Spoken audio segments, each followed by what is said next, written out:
Aleksandra Herman is a postdoc at Royal Holloway, University of London. Next week, she will be moving to NENCA Institute of Experimental Biology. And all the best to you, Aleksandra, for your new start. And it's Thank up you. to you now. Thank you very much for hosting this session, and thank you to everyone who's attending. I'll be talking again about somatosensory detection and how it may be different or similar to interoceptive processing. So first, a little bit of background.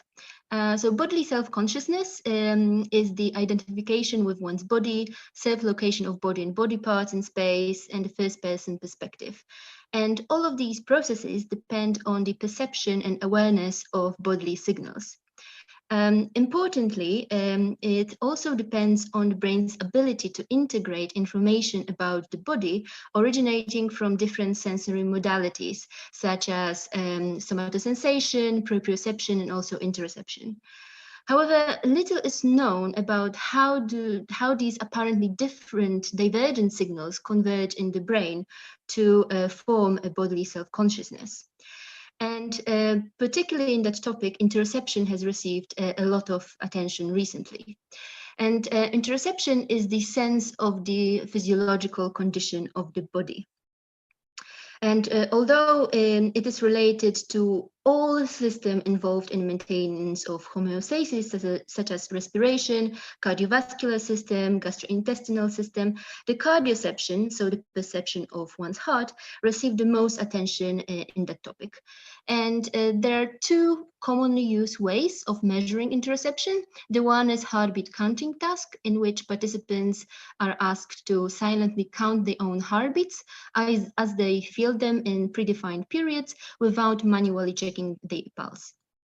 Another way of measuring interoception is the heartbeat discrimination task, in which participants are presented with a series of tones and they have to make judgments whether these tones are in sync with their own heart or out of sync. And as you can imagine, the second task is much more difficult. Regarding the neural correlates of interoception, most of the studies focused on the aspects of interoceptive attention, whereby participants are asked to attend or monitor their heartbeats, and this is compared to a condition when participants are asked to attend to external stimuli, usually visual or auditory stimuli.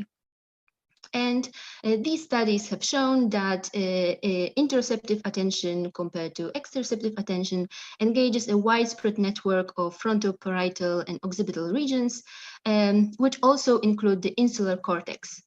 And insular cortex is considered a particularly important role in interoception in a study that looked at the aspects of interoceptive accuracy, so our objective ability to perceive heart well, accurately. The study showed that better performance in the heartbeat discrimination task was related to higher activity in the right anterior insular cortex. Therefore, it is believed that right anterior insula is a hub for interoceptive processes. But those past studies mainly looked at the neural correlates of interoceptive attention and to a lesser extent accuracy between internal stimuli and external stimuli. Those paradigms used did not allow to consider the neural correlates of conscious perception of those internal stimuli.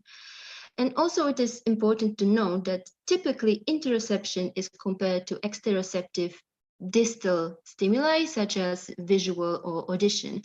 But it would be important to compare interoception to more proximal body-related stimuli such as somatosensation, as we know that the two of them play such important role for body self-consciousness. So for this reason, we developed a novel cardiac and somatosensory detection task. In this task, participants were first instructed to focus either on their heartbeat or faint vibrotactile stimuli applied to their left hand. And following intertrial interval, fixation cross changed color 3 times. And this change in the color of fixation cross was a period where participants had to perceive their heartbeats or somatosensory stimuli. And next, participants had to indicate with the corresponding button press or multiple button presses when they felt the stimulus. And finally, they also rated their confidence. So this paradigm allowed us to differentiate between the focus, so attention to stimuli, and detection of those stimuli.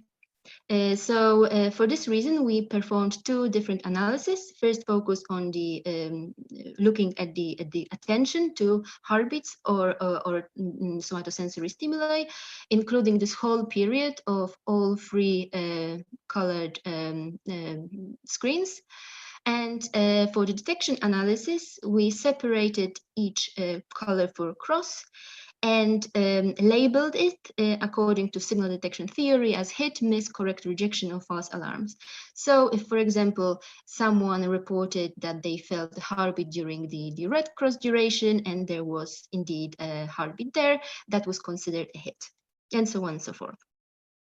And participants also performed a heartbeat counting task to correlate the performance in our novel task with this more standard version. In terms of behavioral results, we find that accuracy between cardiac and somatosensory condition was very much comparable. There were no significant differences there, and it was also quite similar across blocks. There were 4 blocks for each condition, 20 trials each. The situation was slightly different for the confidence ratings. Participants reported higher confidence level for the somatosensory versus cardiac condition, which may indicate that even though looking at the accuracy, the objective difficulty was quite similar, participants might have perceived the somatosensory condition as slightly easier. We did not find any significant correlation between performance on the heartbeat counting task and our new detection paradigm, but the cardiac detection accuracy correlated with the somatosensory detection accuracy, which may be related to the similar difficulty of both tasks, but also obviously underlying neural correlates. Regarding the neuroimaging results, first we looked at the main effect of cardiac and somatosensory focus. So regardless of the accuracy of how they perform, just when they had to focus on the stimuli. And what we see here is that for both focus condition and somatosensory condition, quite a robust network of frontal, parietal, and occipital regions got activated. And that also included regions typically reported in interoceptive research, such as somatosensory cortex, insular, and so on and so forth.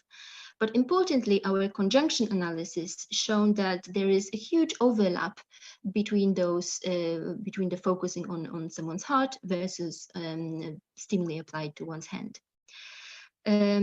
Despite this overlap, there were also some significant differences. That is, cardiac focus condition evoked higher activation in bilateral superior frontal gyrus and lateral occipital cortex compared to the somatosensory condition. So both of these regions are related in attention and also frontal gyrus in cognitive control. So it may reflect higher attentional resources needed in order to focus on one's heart. That's at least how we interpret it. Next, we looked at the main effect of conscious detection of stimuli, both for cardiac and somatosensory conditions taken together. And what we see, hits versus misses, evoke this very robust activation pattern, including frontal, parietal regions, also subcortical regions, caudate, putamen. We have insula there as well. And if you look at this, it is very similar to the salience network. And obviously, salience network is important for switching between internal and external oriented attention. That's why it may be related to higher activation during hits versus misses. The reverse contrast, misses versus hits, evoke not as a large, robust activation, but we see some prefrontal cortex areas here, parietal cortex and also temporal cortex, and we have hippocampus, temporal cortex, cuneus. So this is much more similar, or bears at least some resemblance to the default mode network, which is related in task of activity, but also self-referential activity. So this activation pattern that we see here may be related simply to inattention, but also focusing inwards to oneself and on one's body. We did not find any interaction between conscious detection of cardiac or somatosensory detection stimuli. That's why it suggests that this activation may show large overlap between those two conditions.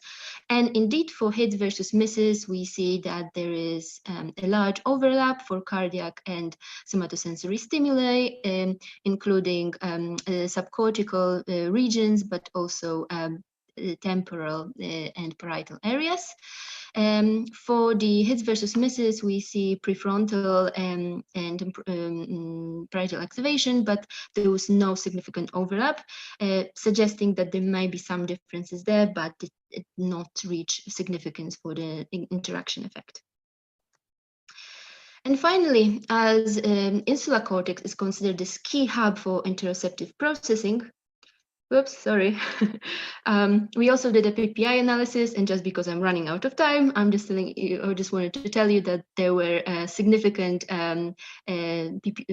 differences here for the connectivity, which were driven by the cardiac condition. So this is my summary, and if you want to read more, there is a preprint available online.